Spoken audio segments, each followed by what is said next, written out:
प्रणाम, मी निशिकांत आणि तुम्ही ऐकत आहात तात्विक महाभारत. आणि आजचा विषय हा अख्ख्या ब्रह्मांडाचा इंटरेस्ट असलेला विषय म्हणला तरी हरकत नाही. कारण कसं असतं की जेव्हा आपण एखाद्या धाग्यांनी काहीतरी विणत असतो, विणता विणता आपल्याला एखाद्या धाग्याच्या ऐवजी इलॅस्टिक सापडतं आणि मग प्रत्येक जण त्या इलॅस्टिकला आपापल्या पद्धतीने ताणतो, रंगवतो. जितकं ताणता येईल तितकं ताणतो. तसा आजचा विषय कर्ण. म्हणजे लोकांनी कादंबऱ्या रचण्यासाठी उत्कृष्ट स्टोरी, ज्याच्यामध्ये अन्याय आहे, ज्याच्यामध्ये मसाला आहे, ज्याच्यामध्ये ड्रामा आहे, असं कॅरेक्टर त्यांना महाभारतामध्ये एक सापडलं आणि त्याला प्रत्येकाने आपापल्या परीने ताणलं, रंगवलं, काळं केलं, पांढरं केलं. आणि आजही कर्ण हा विषय म्हणल्यानंतर अनेकांचे असे कान उभे राहतात की अरे कर्ण. अनेकांना कर्ण असा त्यांच्या जिव्हाळ्याचा विषय वाटतो, अगदी जवळचा. म्हणजे मीच तो कर्ण आहे की काय, माझ्याचवरती अन्याय होतात वगैरे वगैरे. स्वतःला कर्ण म्हणून जगणारे लोक बरेच आहेत. याला कारणीभूत पण तेवढेच आहेत कादंबरीकार आणि मूव्ही वगैरे करणारे लोक किंवा ललित लिहिणारे लोक म्हणूयात, की त्यांनी क्रिएटिव्ह लिबर्टी घेऊन कर्णाला एवढा रंगवला आहे, हिरो बनवला आहे, की एक जमात म्हणूयात किंवा एक अशी विचारसरणी विरुद्ध उभी राहिली की कर्ण हा कसा वाईट आहे आणि कर्ण हा कसा चांगला, अशी समाजामध्ये फूट पडली, उभी फूट, की कर्ण किती वाईट आणि कर्ण किती चांगला. अरे पण मुळात कर्ण आहे काय, कर्णतत्व काय आहे, काय सांगायचं आहे त्याच्यातून, हे कोणीच घेत नाही.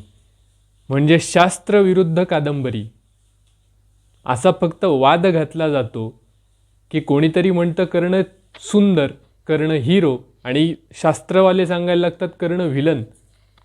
तर ह्या ज्या गोष्टी आहेत, ह्या जर आपण सगळ्याच बाजूला ठेवल्या, म्हणजे खरंच आजवर कर्णाबद्दल ऐकलेल्या कथा, कादंबऱ्या, गोष्टी, शास्त्र, महाभारतामध्ये संस्कृतात श्लोकात काय लिहून ठेवले तेही आपण बाजूला ठेवूयात.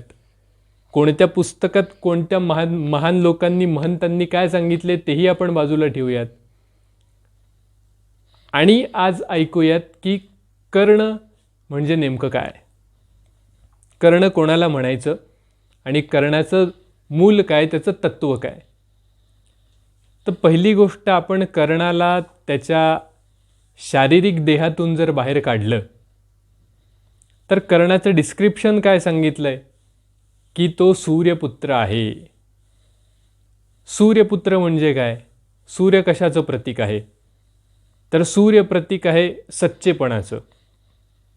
त्याचबरोबर सूर्य प्रतीक आहे तुमच्याकडे लिडरशिप असते, तुम्ही नेते असता, जन्मतः तुम्ही नेतृत्व करण्यासाठी जन्मलेले असता. तुमच्यामध्ये प्रखर तेज असतं, तुमची बुद्धिमत्ता, तुमचं शौर्य, तुमच्यामध्ये असलेली एनर्जी ही उच्च कोटीची असते. आणि त्याचबरोबर तुम्हाला असतो प्रचंड अहंकार, इगो. कारण ज्याच्याकडे या सगळ्या गोष्टी आहेत त्याच्याकडे इगो हा ओघाओघाने येणारच. ही काळ्या दगडावरची पांढरी रेघ आहे. तर जे कर्णवृत्तीचे लोक असतात, सगळ्यात आधी त्यांच्याकडे असणारी गोष्ट म्हणजे टॅलेंटसोबत इगो. होतं काय कर्णाच्या बाबतीमध्ये, कर्णवृत्तीच्या लोकांच्या बाबतीमध्ये, आता तुम्ही ॲनालाइज करायला सुरुवात करा की चांगला व्यक्ती आहे, उत्तम व्यक्ती आहे, ज्याच्याकडे टॅलेंट आहे, ज्याच्याकडे ऑपॉर्च्युनिटीजसुद्धा समोर उपलब्ध असतात, पण चुकीच्या लोकांच्या संगतीत येतात. नको तिथे आपला इगो त्यांचा आडवा येतो आणि त्याच्यामुळे त्यांचं नुकसान होतं. ह्या टाईपचे जे लोक असतात त्यांना आपण कर्णवृत्तीमध्ये टाकू शकतो, कर्ण कॅटेगरीमध्ये टाकू शकतो. आजवर सगळ्यांनी एकच सांगितलं की कर्णावरती अन्याय झाला, कर्णावरती अन्याय झाला. पण अरे कर्ण हा प्रतीक कशाचा आहे, कथा बाजूला जाऊ द्या की त्याचं जन्म झाला मग आईने सोडून दिलं वगैरे वगैरे वगैरे. पण मुळात कर्ण, ज्याला कोणी म्हणतं राधेय, कोणी म्हणतं कौंतेय, कोणी म्हणतं त्याला पांडव, म्हणजे ज्येष्ठ पांडव वगैरे वगैरे. पण आपल्या प्रत्येकाच्या आयुष्यामध्ये असे अनेक प्रसंग येतात ज्याच्यामध्ये आपल्याला नमतं घ्यावं लागतं. आपल्यावरती अन्याय होतोय आपल्याला दिसत असतं, पण परिस्थिती तेव्हा अशी असते की आपल्याला सगळ्या गोष्टी ॲक्सेप्ट करून पुढे जायचं असतं जर आपल्याला चांगल्या ट्रॅकवरती चालायचं असेल तर. हां, आपण जर ट्रॅक चुकलो, जनरली झालं काय, कर्णवृत्तीचे लोक जेवढे इगोइस्टिक असतात तेवढेच इमोशनल पण असतात. इमोशनल कसे की इगो ही सुद्धा एक प्रकारची इमोशनची हाय लेवल आहे. जेव्हा तुमचे इमोशन्स एका वरच्या पातळीला वरच्या टोकाला जातात तेव्हा होतो तो अहंकार. तर एवढ्या उच्च कोटीचे एवढ्या टोकाचे इमोशन ज्याच्यामध्ये असतात तो व्यक्ती इमोशनच्या भरामध्ये काहीही करू शकतो. मग त्याला खरं खोटं चांगलं वाईट काहीच कळत नाही. जो लोग इमोशन में बह जाते हैं जिंदगी में उनका कर्ण होना स्वाभाविक है. कर्णाच्या आयुष्यामध्ये जर महाभारतात तुम्ही पुस्तकात कादंबरी कथा वाचला असेल, कर्णाचा अंत हा वाईट झाला. त्याच्याकडे सगळ्या गोष्टी असताना सुद्धा त्याच्याविरुद्ध असं म्हणतात छलकपट रचले गेले, पण मला एक कळत नाही छलकपट कोणाविरुद्ध रचले जात नाहीत. छलकपट हे सगळ्यांच्याच आयुष्यात असतात. कृष्णाच्याही आयुष्यात त्याच्या विरोधात छलकपट केले गेले, याच्यामध्ये नवीन काहीच नाही आहे. त्यामुळे आपण जर एखादी चॉईस आपली चुकती आहे, आपण जर वेगळ्या पद्धतीने काहीतरी करतोय जे नाही करायला पाहिजे, जेव्हा खरं आणि खोटं चांगलं आणि वाईट याच्यामध्ये आपण काही भेदभावच करू शकत नाही आहे. आपल्याला फक्त आपले इमोशन्स इम्पॉर्टंट आहेत, आपला इगो इम्पॉर्टंट आहे आणि त्याच्यासाठी आपण कोणत्याही थराला जाण्यासाठी तयार आहोत, तर तिथे माणसाचा कर्ण झाल्याशिवाय राहत नाही. म्हणजे तुम्हाला त्रासच भोगावा लागणार.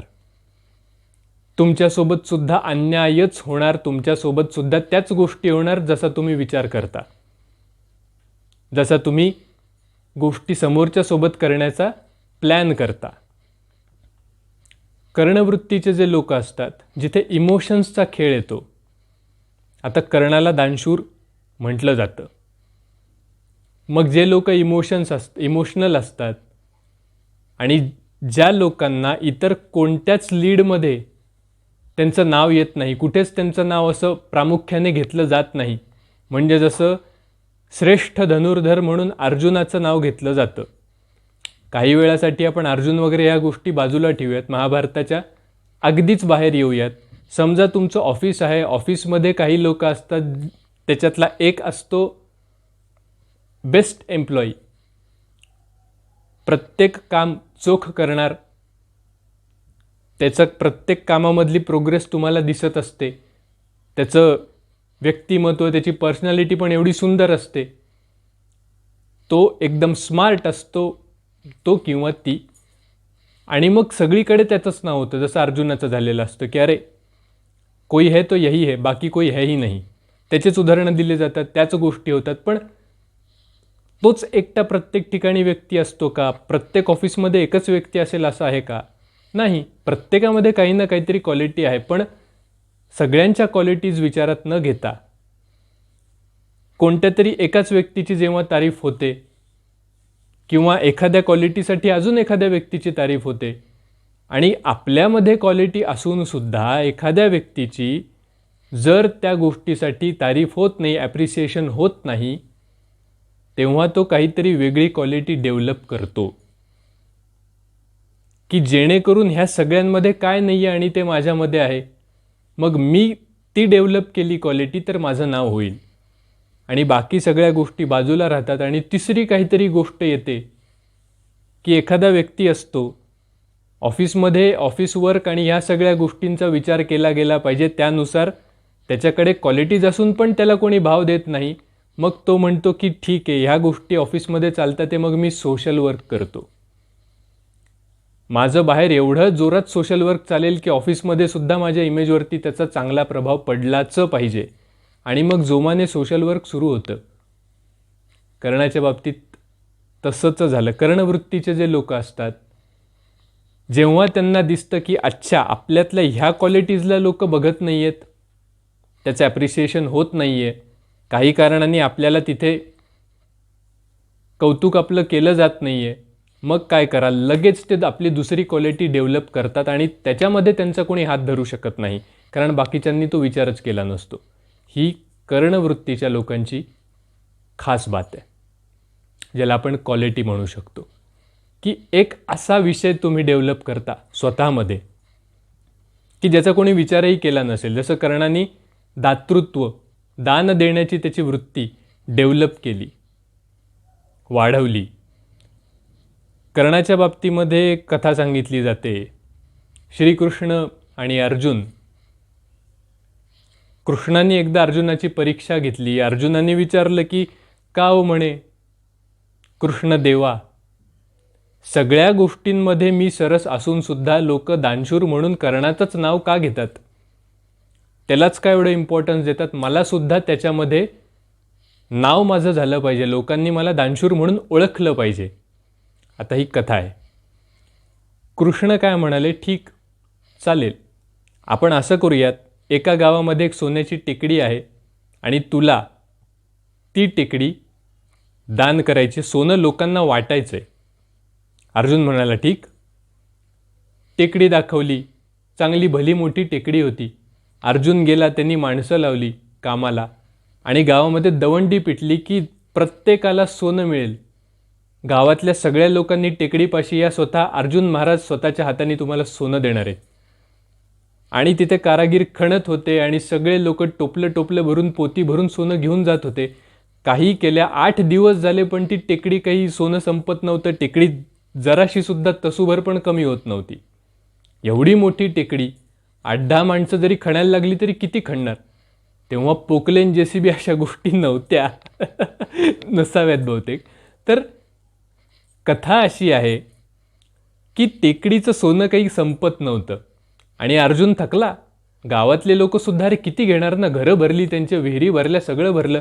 कृष्ण म्हणाले बस, आजाव बेटा, वापस आजाव. आणि म्हणे आता गंमत बघूयात आपण. दुसऱ्या दिवशी ते कर्णाकडे गेले. कर्णाला सांगितलं की बाबा हे बघ, ही टेकडी आहे आणि या टेकडीवरचं सोनं तुला सगळ्यांना वाटायचं आहे. कर्ण काय केलं? कर्णाने टेकडीवरती चढला, गावातल्या लोकांना बोलवलं, सगळी लोक जमा झाली आणि त्यांनी एका शब्दात सांगितलं, आजपासून ही टेकडी तुमची आहे आणि हे सगळं सोनं तुमचं. एवढं बोलला आणि तो निघून गेला. 2 दिवसामध्ये सगळ्या टेकडीवरचं सोनं गायब. पूर्ण टेकडी सपाचट झालेली होती. अशी कथा आहे. इसमें मुझे संदर्भ मत पूछो की कुठे लिहिलेलं आहे, कोणत्या श्लोकात आहे. कथेचा बोध घ्यायचा असतो. याच्यातून दिसते वृत्ती. अर्जुन वृत्तीचे लोक कसे असतात, ज्यांना इगो असतो वेगळ्या पद्धतीने. माझ्या हाताने गेलं पाहिजे, मी अर्जुन आहे. कर्णवृत्तीच्या लोकांनी ही गोष्ट डेव्हलप केलेली असते की ठीक आहे, मेरा कुछ भी नाही, आणि मला दातृत्व वाढवायचं आहे तर माझा हात लागला पाहिजे, माझ्याच नावाने गेलं पाहिजे. कशाला कशाला? म्हणजे मंदिरासाठी मी दान देतोय तर माझ्या नावाची पाटी कशाला पाहिजे? यांच्या स्मृतीप्रित्यर्थ ह्या पायरीचं बांधकाम यांनी केलंय, कशाला? याला दान म्हणत नाहीत. तर कर्णाकडून ही गोष्ट आपल्याला घेण्यासारखी आहे. दान करा पण कुठे नाव लिहू नका. आजकाल लोक तुम्ही बघितलं असेल की साधा एक तुकडा बसवतात दगडाचा आणि त्याच्यावर पण नाव लिहितात की यांच्या स्मरणार्थ मंदिरामध्ये हे असं घंटेवरती लिहिलेलं असतं, ही घंटा यांच्या स्मरणार्थ. नाम लेके क्या करोगे? तुम्हारा नाम चला जाएगा. आज कर्णवृत्तीचे लोक किंवा साक्षात कर्ण जो असेल तो दातृत्वासाठी जास्त ओळखला जातो. का ओळखला जातो? बाकी सगळ्या गोष्टींच्या बाबत त्याला शिव्या घातल्या जातात की तो असा होता, तो तसा होता, त्यांनी चूक केलं, बरोबर केलं, व्हॉट एव्हर इट इज. पण त्याच्या दातृत्वाच्या बाबतीत कोणीही त्याच्याबद्दल बोट उचलू शकत नाही. आता त्यांनी कवच कुंडल दिली किंवा त्याचं कवच पण दिलं, कुंडल पण दिली, अजून काय काय गोष्टी दिल्या, त्या गोष्टी बोध घेण्यासारख्या आहेत की आपल्याकडे एखादा जर याचक आला असेल तर त्याला रिकाम्या हाताने नाराज करून पाठवायचं नाही. ही घेण्यासारखी गोष्ट आहे. आपल्याकडे गंमत काय झाली की आपण व्यक्तींमध्ये अडकलो. महाभारतामध्ये सुद्धा आपल्यात सगळ्यात मोठी चूक आपली काय झाली? आपण बोध घेतला नाही. आपण काय बघत राहिलो? Karna versus Arjun, Bhim versus Duryodhan. Kunti versus फलाना ढिमका. अरे काय गरज आहे? आपल्याकडे ही बिघडलेली मानसिकता आपल्या सिनेमांमुळे झाली आहे. आपण बोध घ्यायचं सोडून देतो आणि पिक्चराईज करायला सुरुवात करतो. अच्छा, कर्ण आणि अर्जुन हे एकमेकांच्या विरोधी होते, युधिष्ठिर असा होता, भीम तसा होता, दुर्योधन असा होता, शकुनी असा होता, हा चांगला हा वाईट. लेबल काहे लगा रहे हो? लेबल लगाने की ज़रूरत है ही नहीं. प्रत्येकाकडून काही ना काहीतरी शिकण्यासारखं आहे, बोध घेण्यासारखं आहे. पण आपण ह्याच गोष्टी विसरलो. संपूर्ण महाभारतामध्ये आपण प्रत्येकाला आयदर हिरो आयदर व्हिलन हे ठरवून मोकळं झालो आणि आपल्या खऱ्या शास्त्राची वाट आपण लावली. आपण कर्णाच्या समर्थनार्थ कादंबऱ्या लिहिल्या. कादंबऱ्याचा अर्थ होतो की माझ्या मनाला वाटेल ती कथा मी लिहीन, ज्याच्यामध्ये प्रचंड क्रिएटिव्ह लिबर्टी घेतली जाते, संजय लीला भन्सालीसारखी. तसं मी काही करू शकतो, अशा पद्धतीने कादंबऱ्या लिहिल्या गेल्या. मग त्या कादंबरीला विरोध करण्यासाठी शास्त्रामधला बोध सोडून, शास्त्रामध्ये ज्ञान देण्याचं सोडून शास्त्रामध्ये हे सांगितलं गेलं की शोधून शोधून अंडरलाईन करून कर्ण कसा वाईट. शास्त्रामध्ये ह्या गोष्टी लोकांना कळाव्यात ह्याच्यासाठी काही लिहिलेलं नाही आहे.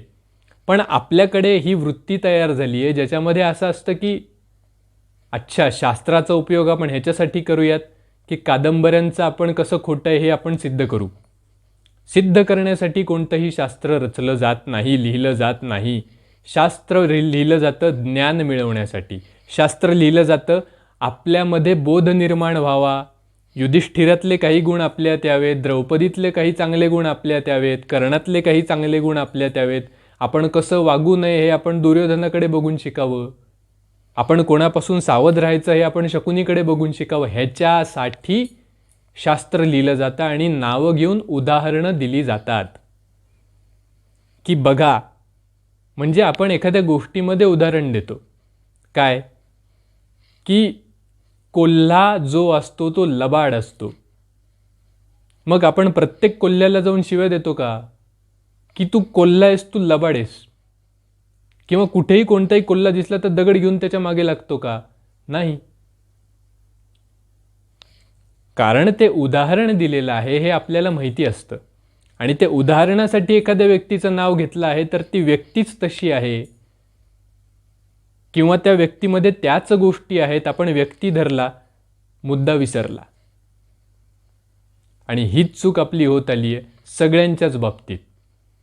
आणि महाभारत हे एक असं शास्त्र आहे, महाभारत हे असं एक सायन्स आहे ज्याच्यामध्ये जीवनाचं रहस्य लपलंय. पण फक्त गरज आहे की तुम्ही व्यक्ती सोडून त्या गोष्टी बघितल्या पाहिजेत. जो व्यक्तींमध्ये अडकला त्याला कधीही महाभारत कळणार नाही.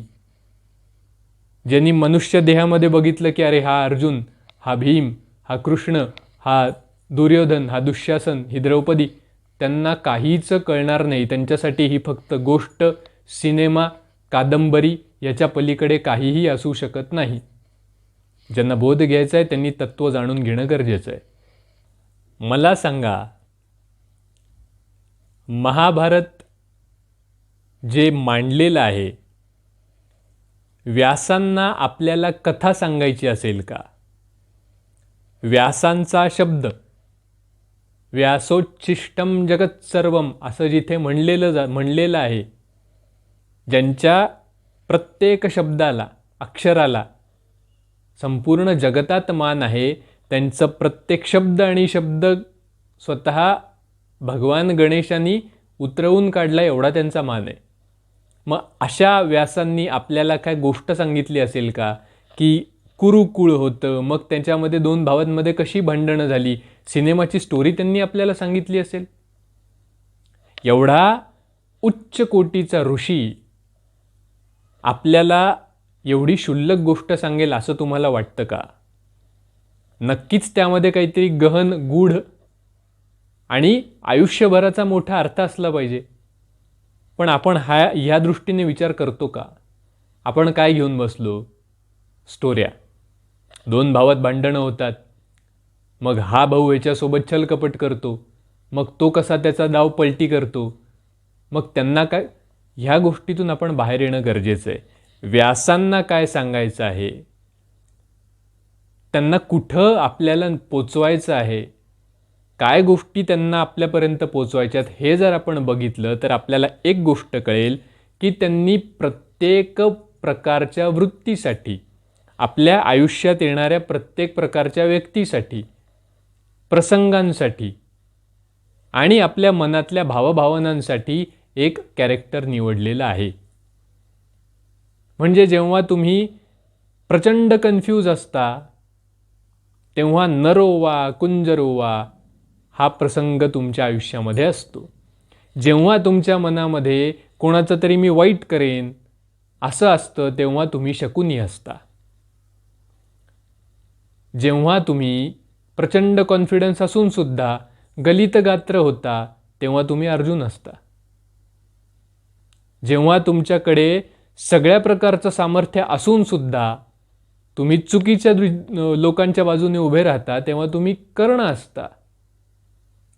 अशा प्रकारे आपल्या मनाचं सगळं विश्लेषण, मनात येणाऱ्या भावभावना, मनातले विचार आणि परिस्थिती याचं सगळं विश्लेषण व्यासांनी केलंय आणि त्याच्यातून आपल्याला बोध घ्यायचा आहे आणि पोहोचायचं कुठे आहे? श्रीकृष्णांपर्यंत. म्हणजे कुठपर्यंत? सच्चित आनंदापर्यंत आपल्याला पोचायचं आहे, ज्याला परमात्मा म्हटलंय.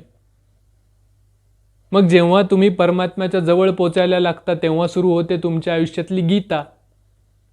सगळे उपदेश तुम्हाला स्ट्रेट मिळायला लागतात, पण त्याच्यासाठी आधी तुम्हाला प्रत्येक वृत्तीतून पार होणं गरजेचं आहे. अशा सगळ्या पद्धतीने व्यासांनी आपल्याला सांगितलेलं असताना कर्ण जर तुम्ही बघितलं तर तुमच्या आजूबाजूला कर्णवृत्तीचे जे लोक आहेत, प्रचंड कॉन्फिडन्स असून सुद्धा चुकीच्या बाजूने उभे राहतात, इमोशन्समध्ये वाहून जातात.